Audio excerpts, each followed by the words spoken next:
안녕하세요. 대기업의 한증입니다. 자, 오늘 EM 플러스가 이 방열 소재 특허 등록 이슈가 나오면서 주가 상승이 좀 나왔습니다.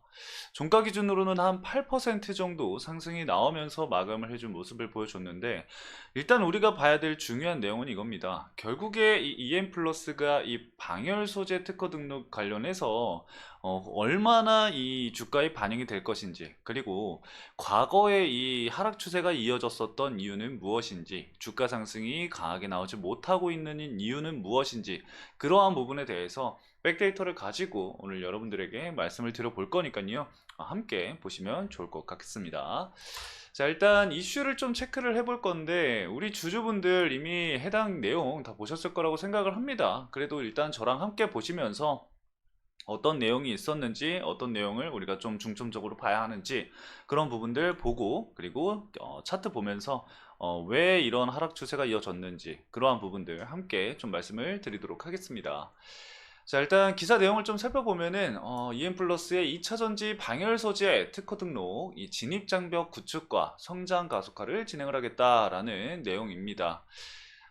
모든 내용을 다 살펴볼 필요는 없을 것 같아서 제가 내용만, 중요한 내용만 좀 체크를 해뒀습니다.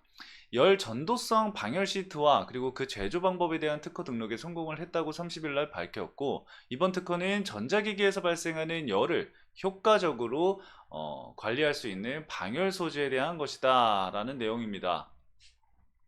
최근 유럽을 중심으로 이 글로벌 2차 전지 업계 전반에서 이 친환경 소재 채택에 대한 중요성이 강조되고 있는데, EM 플러스는 이번 특허 제품이 이러한 트렌드에 부합하는 차별화된 요소를 갖추고 있어서 시장에서 큰 주목을 받을 것으로 기대가 되고 있다라고 나와 있습니다.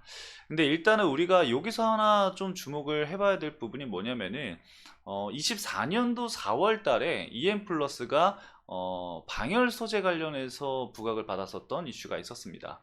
지금 기사에 보면은 최근 유럽을 중심으로 해서 글로벌 2차 전지 업계 전반에서 이 친환경 소재 채택이 중요하다, 이러한 내용이 있는데, 24년도 4월 달에 유럽계 그 전기차량 이 방열 소재 실리콘 폼 사용 승인 관련해서 이슈가 있었기 때문에 그에 대한 좀 연장선이지 않을까 생각이 듭니다. 그래서 해당 내용도 참고를 좀 해주시면 좋을 것 같아요. 그래서 일단은 오늘 이슈는 이러한 내용인데, 생각보다 그렇게 주가 상승이 강하게 나오진 않았어요. 왜 그럴까요? 우리가 좀 생각을 해보면은 EM 플러스가 23년도에 강한 주가 상승이 있었던 직후부터 꾸준한 이 하락 추세가 이어져 왔습니다.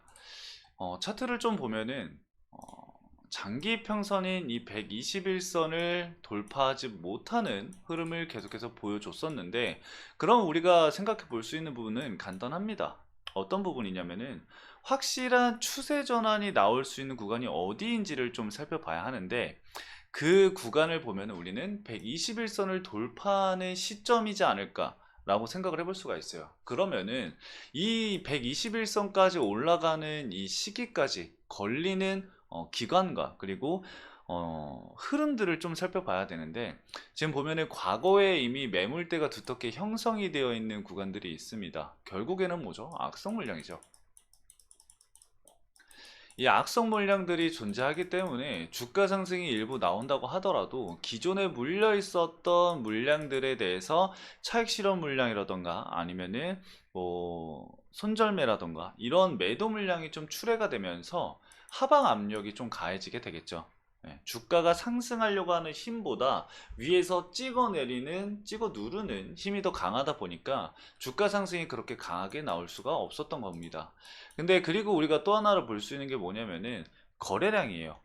일단은 이러한 이슈가 있을 때 거래량을 동반한 상승이 나와줘야지 좀 유의미하다고 볼 수가 있거든요. 이 거래 대금이 좀 강하게 동반이 되면서 주가 상승이 나와줘야지 이렇게 장대 양봉을 좀 형성을 하면서 주가 상승이 이루어지는데, 오늘 거래량을 보면은 대략적으로 150만 주 정도 거래량이 나왔습니다. 근데 과거에 이제 장대 양봉을 형성하고 20% 정도 상승이 나왔을 때 거래량을 보면은 1100만 주 정도 이렇게 거래량이 터졌거든요. 그러니까 지금 현재의 거래량과 과거에 이슈가 있을 때의 거래량의 차이가 거의 10배 가까이 나는 상황이죠. 그래서 거래량이 좀 부족했었다라고 좀 먼저 말씀을 드릴 수가 있을 것 같고요. 그리고 중요한 건 이제 매출적인 부분이에요. 재무 추이를 좀 살펴보면은 연간 재무를 보면은 매출액이 되게 오락가락하는 부분들도 있고요. 그 다음에 영업이익이 계속해서 적자를 기록하고 있는 상황이고 작년도에는 영업이익이라던가 당기순이익의 적자폭이 굉장히 큰 폭으로 증가를 한 거를 볼 수가 있습니다. 그래서 이러한 부분들이 개선이 되지 않는다고 한다면은 아무리 이 주가 상승이 나온다고 하더라도 이 재무적인 부분들이 받쳐줘야지 이 기초가 탄탄하게 받쳐줘야지 꾸준한 뭔가 우상향이라던가 아니면 주가 상승 이후에 자리를 좀 지켜줄 수 있는 부분들이 생기는데 이런 재무적인 부분들이 받쳐주지 않다 보니까 주가 상승이 나오다고 하더라도 그 상승 이후에 차익 실현 물량이 모두 다 쏟아지는 그러한 패턴들이 계속해서 과거에서부터 보여지고 있는 거다라고 좀 볼 수가 있을 것 같아요. 근데 한번 주가 상승이 이루어지면은 거래대금이라던가 이러한 부분들이 좀 크게 좀 들어오면서 강한 상승을 보이는 부분들이 있어요. 그러니까 끼가 없는 종목은 아니에요. 이슈가 있거나 올리려고 마음 먹으면은 주가 상승이 강하게 나오는 끼 있는 기업이긴 합니다. 근데 대부분 이제 주가 상승이 이루어지기 전의 흐름들을 좀 살펴보면은 거래 대금이 좀 강하게 터져주면서 자리를 만들려고 하는 이러한 패턴들이 보여요.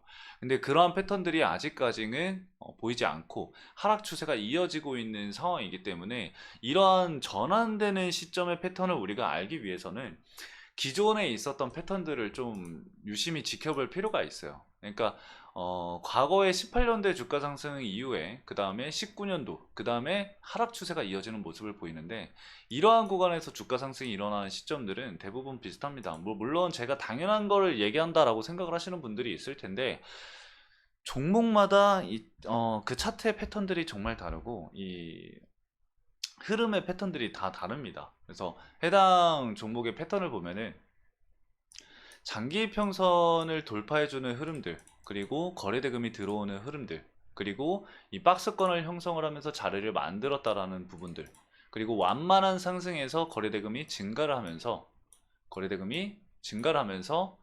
이 장기 평선을 돌파하는 시점들, 이러한 부분들, 이러한 부분들이 나왔을 때 이슈가 있는지 없는지 같이 보면은 이슈가 있으면서 함께 주가가 상승이 나오는 구간들이 존재하게 됩니다.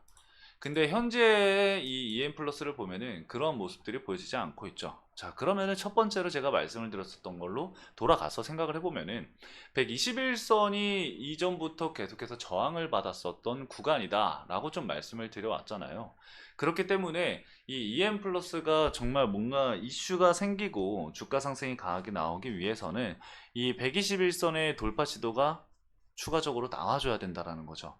그렇기 때문에 이 121선의 돌파 유무가 이 EM 플러스에게는 굉장히 중요한 구간이다 라고 좀 보시면 될 것 같고 현재로서는 사실 뭐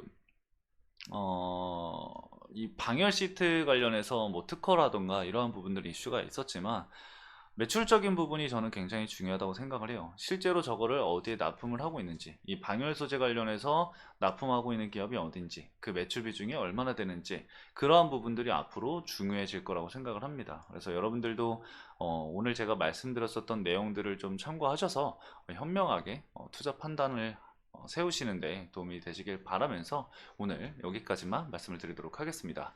자, 해당 영상 시청해주신 여러분들 너무나도 감사드리고요. 저는 다음 영상에서 더 좋은 내용으로 찾아뵙도록 하겠습니다. 감사합니다.